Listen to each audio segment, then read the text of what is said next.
My name is Lola. I come from Bratislava. It's in Slovakia, which is really often mixed with Slovenia because we have even parallel flag. And I should speak about my crazy experiences while I am traveling.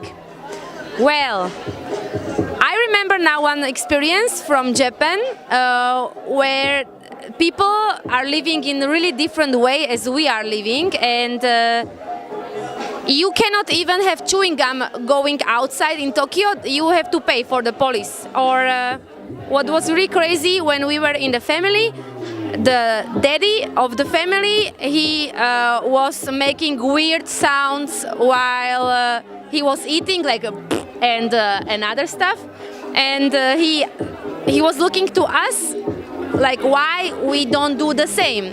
For us it's disgusting, but for him is showing how lovely food and good and taste it has. So he got up angry with us because it looked like that we didn't look like that food. And yes,